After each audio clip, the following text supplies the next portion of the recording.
કે જ્યાં અત્યારે માવઠાનો માર પછી ફરી એક વખત ભીષણ ગરમી અને ગરમી બાદ ચક્રવાતનો ખતરો। હવામાન નિષ્ણાંત અંબાલાલ પટેલે આગામી 17 મે બાદ રાજ્યમાં આકરી ગરમી પડવાની શક્યતા વ્યક્ત કરી છે। અંબાલાલ પટેલના જણાવ્યા મુજબ અમદાવાદ, ગાંધીનગર અને મધ્ય ગુજરાતમાં આકરી ગરમીના એંધાણ છે। આ દરમિયાન કેટલાક વિસ્તારોમાં તાપમાન 44 ડિગ્રી સુધી પહોંચી શકે છે।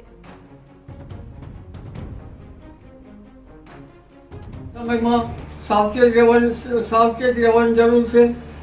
આકરી ગરમી પડવાની શક્યતા રહેશે, જેમાં અમદાવાદ, ગાંધીનગરના ભાગોમાં પણ આકરી ગરમી પડવાની શક્યતા રહેશે।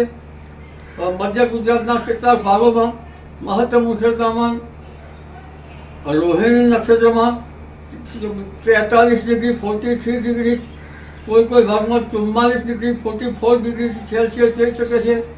આ અરસામાં જનધને ઘણી કાળજી રાખવી પડશે અને ગરમીથી સાવચેતી લેવાના પગલાં લેવા પડશે।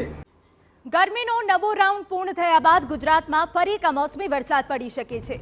અંબાલાલના જણાવ્યા મુજબ 25 મે બાદ બંગાળના ઉપસાગર અને અરબી સમુદ્રમાં ચક્રવાત સર્જાવાના કારણે ગુજરાતમાં વરસાદની શક્યતા છે। ગુજરાતના કેટલાક વિસ્તારોમાં આંધી વંટોળ સાથે વરસાદ પડી શકે છે, તો સૌરાષ્ટ્રમાં પણ ગાજવીજ સાથે વરસાદ ત્રાટકી શકે છે। ચક્રવાત 25 મે બાદ આવવાની શક્યતા રહેશે, જોકે ત્યાંની પહેલા અરબી સમુદ્રમાં હલચલ શરૂ થઈ જશે અને આ ચક્રવાતની ગતિના કારણે જ સૌરાષ્ટ્રના કેટલાક ભાગમાં અને ગુજરાતના કેટલાક ભાગમાં વરસાદ આવી શકે છે। હાલમાં પણ કૃતિકા નક્ષત્રમાં આદિવર્ષો સાથે વરસાદ આવશે અને ત્યારબાદ રોહિણી નક્ષત્રમાં પણ વરસાદ આવવાની શક્યતા રહેશે। રોહિણી ઉતરતા પણ વરસાદ આવશે।